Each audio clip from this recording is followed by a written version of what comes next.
ओम शांति। आज अव्यक्त महावाक्य 2-3-2025 पुनरावृत्ति 15-10-2004। आज मुरलीर सारांश जन को प्रत्यक्ष करने एकर स्थिति रे स्थित हुआ स्वमान रे रुह समस्त को सम्मान दियो। आज बाप दादा प्रत्येक संतानर मस्तक तीनोटी भाग्यर तारका चमकुथिबार देखुचंती। गोटे है परमात्मा पालनार भाग्य, परमात्मा पाठपढ़ार भाग्य एवं परमात्मा वरदान भाग्य। एही बड़ी तीनोटी तारका समस्त मस्तक देखुचंती।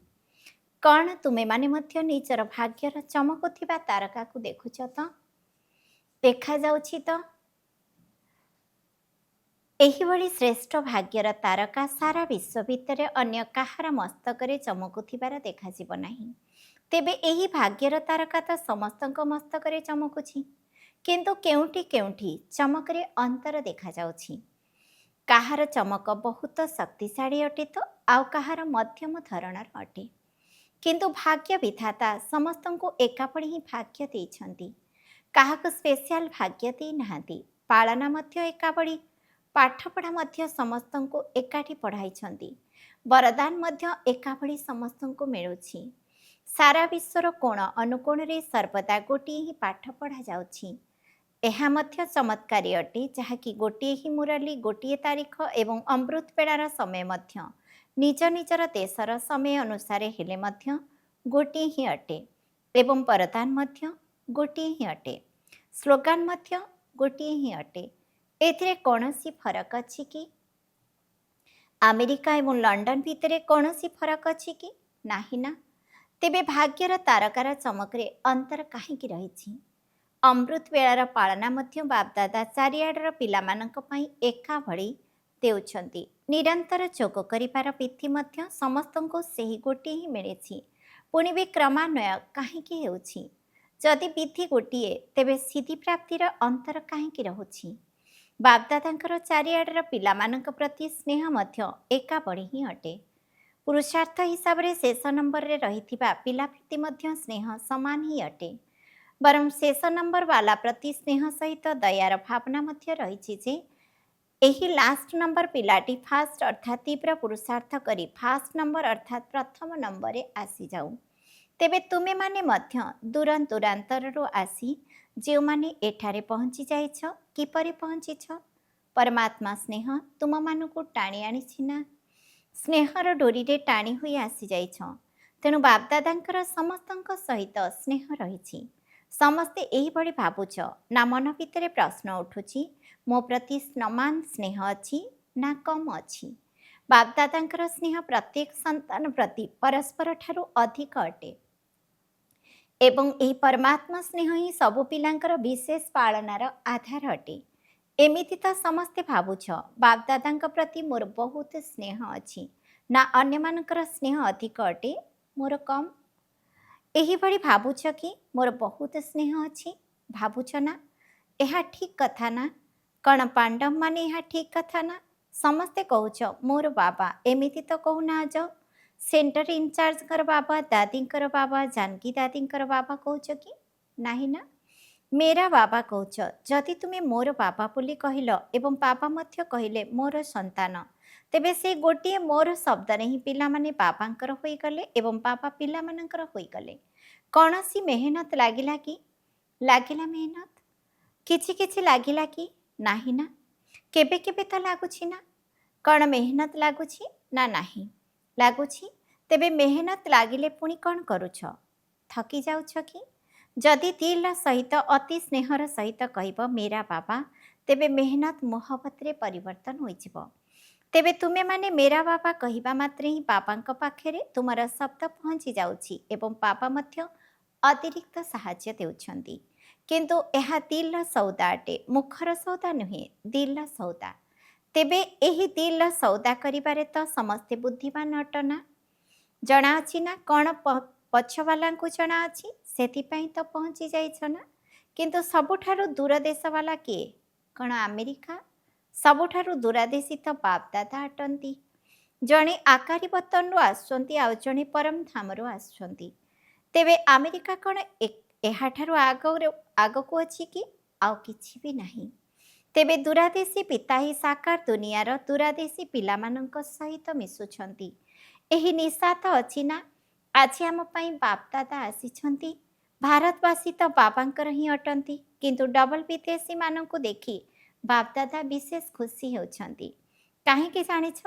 ବାପଦାଦା ଦେଖୁଛନ୍ତି ଯେ ଭାରତରେ ତ ବାବା ଆସିଛନ୍ତି। ସେଥିପାଇଁ ଭାରତବାସୀ ପିଲାମାନଙ୍କ ଭିତରେ ଏହାର ଅତିରିକ୍ତ ନିଶା ବା ଖୁସି ରହିଛି। କିନ୍ତୁ ଡବଲ ବିଦେଶୀମାନଙ୍କ ସହିତ ସ୍ନେହ ଏଥିପାଇଁ ରହିଛି ଯେ ଭିନ୍ନ ଭିନ୍ନ ସଂସ୍କୃତିର ବା ଧର୍ମର ହୋଇ ମଧ୍ୟ ବ୍ରାହ୍ମଣ ଧର୍ମକୁ ପରିବର୍ତ୍ତନ ହୋଇଯାଇଛ ନା।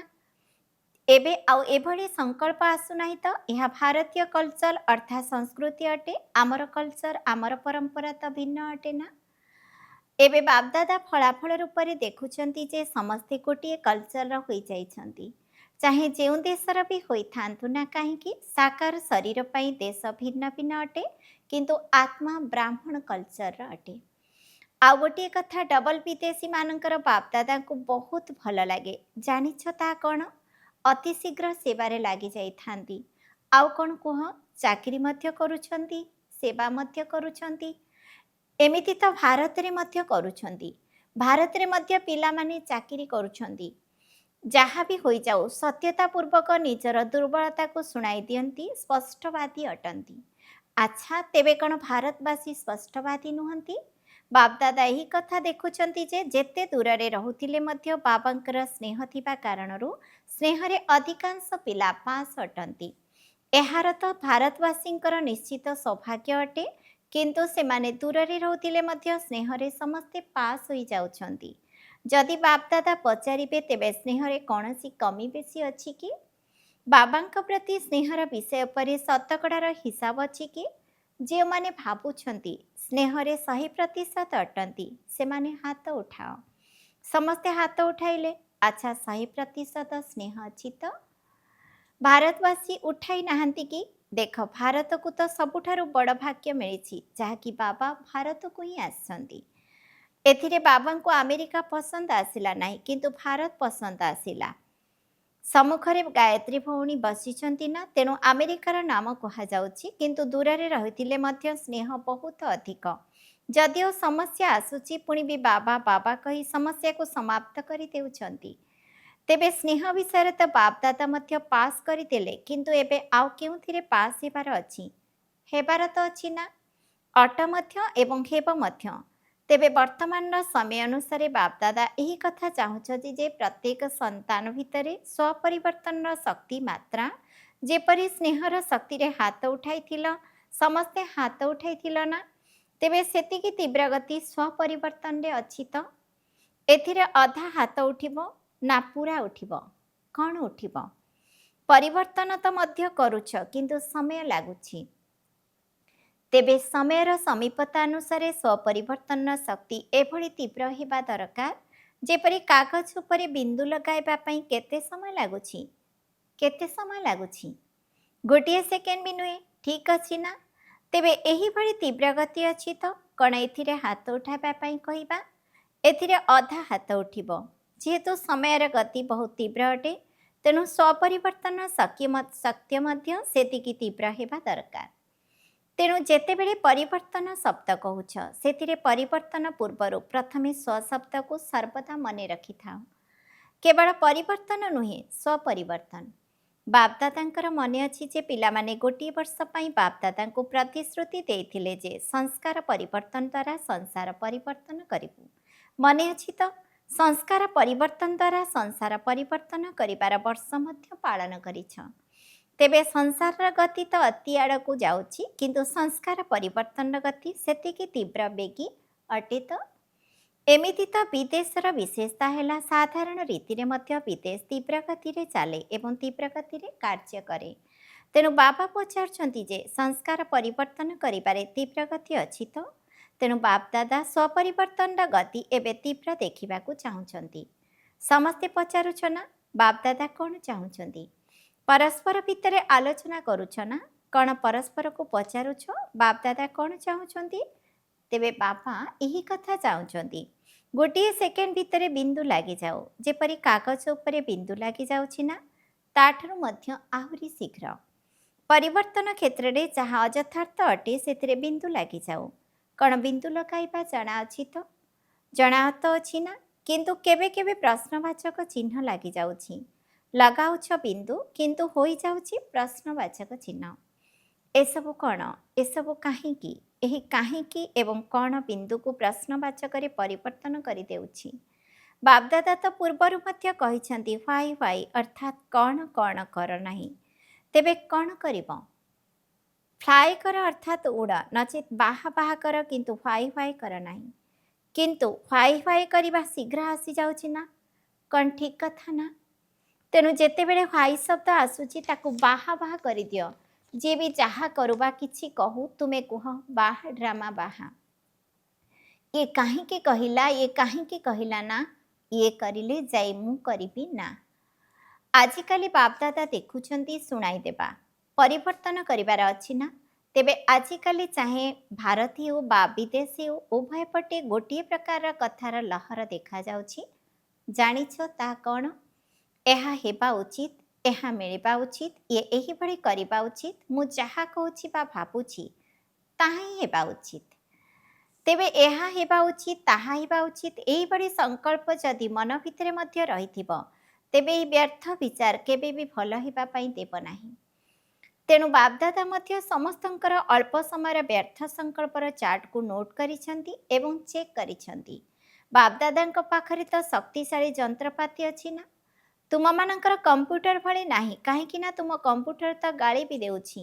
କିନ୍ତୁ ବାପଦାଦାଙ୍କ ପାଖରେ ଚେକିଂ ମେସିନାରୀ ବହୁତ କ୍ଷିପ୍ରଗତିବାଲା ରହିଛି। ତେଣୁ ବାପଦାଦା ଦେଖିଲେ ଯେ ଅଧିକାଂଶ ପିଲାଙ୍କର ବ୍ୟର୍ଥ ସଂକଳ୍ପ ସାରା ଦିନ ଭିତରେ ମଝିରେ ଚାଲୁଛି। ତେବେ କଥା କ'ଣ କି ଏହି ବ୍ୟର୍ଥ ସଂକଳ୍ପର ଓଜନ ଟିକେ ଭାରି ଅଟେ ଏବଂ ସମର୍ଥ ସଂକଳ୍ପର ଓଜନ ତାଠାରୁ କମ୍।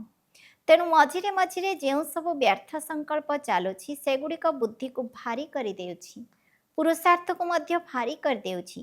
ଯେହେତୁ ବୋଝ ଅଟେ ତେଣୁ ନିଜ ଆଡ଼କୁ ଟାଣି ନେଉଛି। ସେଥିପାଇଁ ଶୁଦ୍ଧ ସଂକଳ୍ପ, ଯାହାକି ସ୍ୱ ଉନ୍ନତିର ଲିଫ୍ଟ ଅଟେ, ସିଡ଼ି ବି ନୁହେଁ ଲିଫ୍ଟ ଅଟେ, ତାହା କମ୍ ହୋଇଯିବା କାରଣରୁ ମେହନତର ସିଡ଼ି ଚଢ଼ିବାକୁ ପଡ଼ୁଛି। ତେଣୁ ବ୍ୟର୍ଥ ସଂକଳ୍ପକୁ ସମାପ୍ତ କରିବା ପାଇଁ ଅମୃତ ବେଳାଠାରୁ ଆରମ୍ଭ କରି ରାତ୍ରି ପର୍ଯ୍ୟନ୍ତ କେବଳ 2ଟି ଶବ୍ଦକୁ ମନେ ପକାଅ ଏବଂ ତାଙ୍କୁ ସଂକଳ୍ପରେ, ବାଣୀରେ ଏବଂ କର୍ମରେ କାର୍ଯ୍ୟକାରୀ କର। ବାସ୍ତବିକ ରୂପରେ କାମରେ ଲଗାଅ। ସେଇ 2ଟି ଶବ୍ଦ ହେଲା ସ୍ୱମାନ ଏବଂ ସମ୍ମାନ। ସ୍ୱମାନରେ ରହିବାର ଅଛି ଏବଂ ସମ୍ମାନ ଦେବାର ଅଛି। ଯିଏ ଯେମିତି ବି ହୋଇଥାଉ କିନ୍ତୁ ମୋତେ ସମ୍ମାନ ଦେବାର ଅଛି। ସମ୍ମାନ ଦେବା ଏବଂ ସ୍ୱମାନରେ ସ୍ଥିତ ହେବା, 2ଟି ଯାକର ସନ୍ତୁଳନ ଦରକାର। କେତେବେଳେ ସ୍ୱମାନରେ ଅଧିକ ରହୁଛ କିନ୍ତୁ ସମ୍ମାନ ଦେବାରେ କମି ରହିଯାଉଛି। ଏମିତି ବି ନୁହେଁ ଯେ କେହି ସମ୍ମାନ ଦେଲେ ଯାଇ ମୁଁ ଦେବି, ନା, ମୋତେ ଦାତା ହେବାର ଅଛି। ଶିବଶକ୍ତି ପାଣ୍ଡବ ସେନା ଦାତାଙ୍କର ସନ୍ତାନ, ଦାତା ଅଟନ୍ତି। ସିଏ ଦେଲେ ଯାଇ ମୁଁ ଦେବି, ଏହା ତ ବ୍ୟବସାୟ ହୋଇଗଲା, ଦାତା ହେଲା ନାହିଁ। ତେଣୁ ତୁମେମାନେ ବ୍ୟବସାୟୀ ଅଟେ ନା, ଦାତା ଅଟ। ଦାତା କେବେ ହେଲେ ନେବତା ହେବ ନାହିଁ।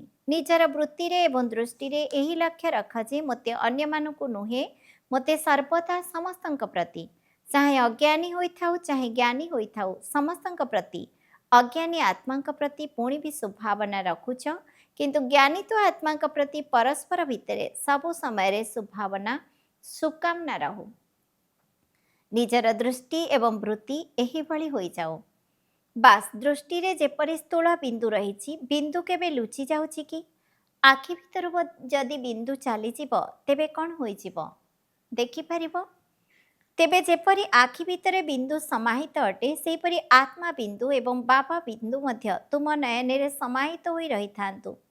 ଯେପରି ଦେଖିବା ବାଲା ବିନ୍ଦୁ କେବେ ବି ଅଲଗା ହେଉନାହିଁ, ସେହିପରି ଆତ୍ମା ଭିତରେ ବାବାଙ୍କର ସ୍ମୃତି ରୂପକ ବିନ୍ଦୁ ସ୍ମୃତି ପଟଳରୁ, ଦୃଷ୍ଟିରୁ କେବେ ବି ଦୂର ନ ହୋଇଯାଉ।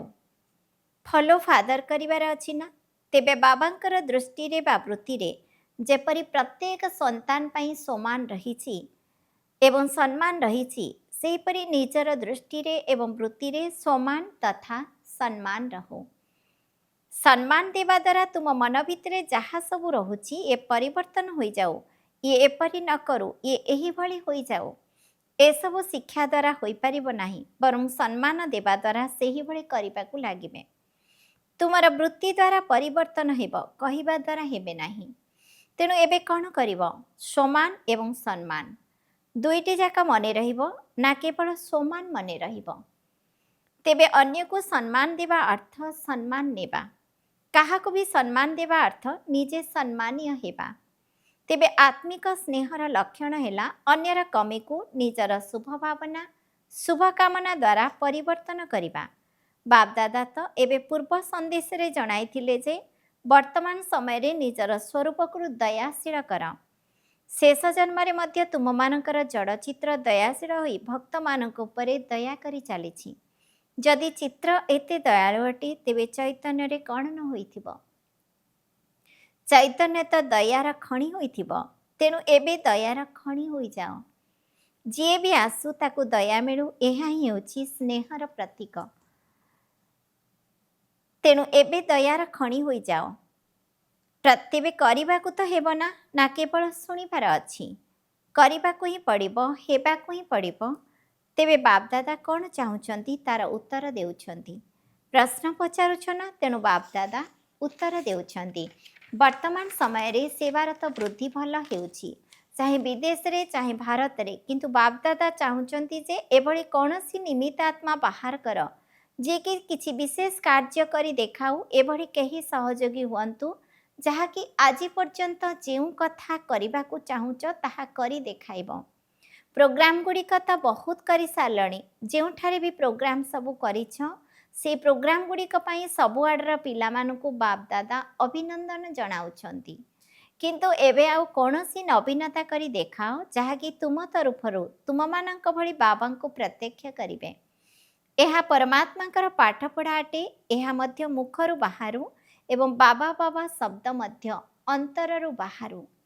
ତେବେ ସେମାନେ ସହଯୋଗିତ ହେଉଛନ୍ତି। କିନ୍ତୁ ଏବେ ଯେଉଁ ଗୋଟିଏ କଥା ବାକି ରହିଛି, ସେ ସମସ୍ତେ କୁହନ୍ତୁ କେବଳ ଏହିମାନେ ହିଁ ଅଟନ୍ତି, ଏହିମାନେ ହିଁ ଅଟନ୍ତି। ଏହି କଥା ପ୍ରଚାର ହୋଇଯାଉ। ବ୍ରହ୍ମାକୁମାରୀମାନେ ଭଲ କାମ କରୁଛନ୍ତି ଏବଂ କରିପାରିବେ, ଏକଥା ତ କହୁଛନ୍ତି। କିନ୍ତୁ କେବଳ ଏହିମାନେ ହିଁ ଅଟନ୍ତି ଏବଂ ଏହା ହିଁ ହେଉଛି ପରମାତ୍ମାଙ୍କର ଜ୍ଞାନ। ଏହିଭଳି ବାବାଙ୍କୁ ପ୍ରତ୍ୟକ୍ଷ କରିବାର ଶବ୍ଦ ନିର୍ଭୀକ ଭାବରେ କୁହନ୍ତୁ। ତୁମେମାନେ ତ କହୁଛ ଏହା ପରମାତ୍ମାଙ୍କର କାର୍ଯ୍ୟ, ପରମାତ୍ମା ହିଁ କାର୍ଯ୍ୟ କରାଉଛନ୍ତି। କିନ୍ତୁ ସେ କୁହନ୍ତୁ ଯେ ଯେଉଁ ପରମାତ୍ମା ପିତାଙ୍କୁ ସମସ୍ତେ ଡାକୁଛନ୍ତି, ଏହା ତାଙ୍କର ହିଁ ଜ୍ଞାନ ଅଟେ।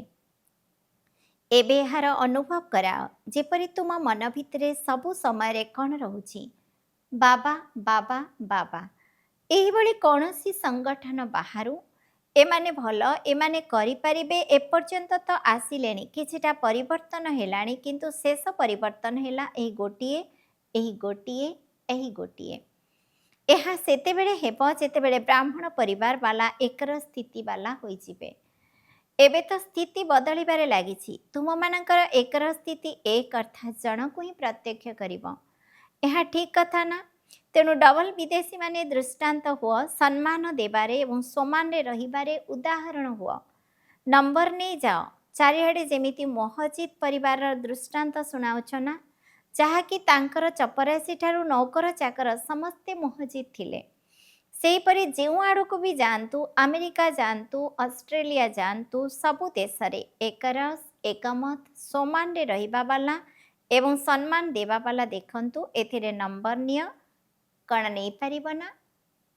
ଚାରିଆଡ଼ର ବାବାଙ୍କର ନୟନରେ ସମାହିତ ହୋଇଥିବା ନୟନର ଜ୍ୟୋତି ପିଲାମାନଙ୍କୁ, ସର୍ବଦା ଏକର ସ୍ଥିତିରେ ସ୍ଥିତ ରହୁଥିବା ପିଲାମାନଙ୍କୁ, ସର୍ବଦା ଭାଗ୍ୟର ତାରକା ଚମକୁଥିବା ଭାଗ୍ୟବାନ ପିଲାମାନଙ୍କୁ, ସର୍ବଦା ସମାନ ଏବଂ ସମ୍ମାନକୁ ଏକାଠି ରଖୁଥିବା ପିଲାମାନଙ୍କୁ, ସର୍ବଦା ପୁରୁଷାର୍ଥର ଗତିକୁ ତୀବ୍ର କରୁଥିବା ପିଲାମାନଙ୍କୁ ବାପଦାଦାଙ୍କର ସ୍ନେହ ସମ୍ପନ୍ନ ଶୁଭେଚ୍ଛା, ଆଶୀର୍ବାଦ ଏବଂ ନମସ୍ତେ।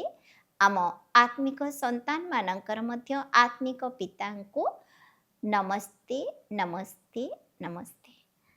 ଆଜିର ବରଦାନ, ସଚ୍ଚା ସାଥୀଙ୍କର ସଙ୍ଗରେ ରହୁଥିବା ସମସ୍ତଙ୍କଠାରୁ ଭିନ୍ନ ନିର୍ମୋହୀ ଆତ୍ମା ହୁଅ। ପ୍ରତିଦିନ ଅମୃତ ବେଳାରେ ସର୍ବ ସମ୍ବନ୍ଧର ସୁଖ ବାପଦାଦାଙ୍କ ଠାରୁ ଗ୍ରହଣ କରି ଅନ୍ୟମାନଙ୍କୁ ଦାନ କର। ନିଜେ ସର୍ବସୁଖର ଅଧିକାରୀ ହୁଅ ଏବଂ ଅନ୍ୟମାନଙ୍କୁ ମଧ୍ୟ କର। କୌଣସି ବି କାର୍ଯ୍ୟରେ ସାକାର ସାଥୀ ମନେ ନ ପଡ଼ନ୍ତୁ, ପ୍ରଥମେ ବାବାଙ୍କର ହିଁ ସ୍ମୃତି ଆସୁ, କାହିଁକି ନା ତୁମର ସଚ୍ଚା ମିତ୍ର ବାବା ହିଁ ଅଟନ୍ତି। ଯଦି ସଚ୍ଚା ସର୍ବଦା ସାଥୀଙ୍କର ସଙ୍ଗରେ ରହିବ, ତେବେ ଅତି ସହଜରେ ସମସ୍ତଙ୍କଠାରୁ ସ୍ୱତନ୍ତ୍ର ଅନ୍ୟ ଆତ୍ମା ହୋଇଯିବ।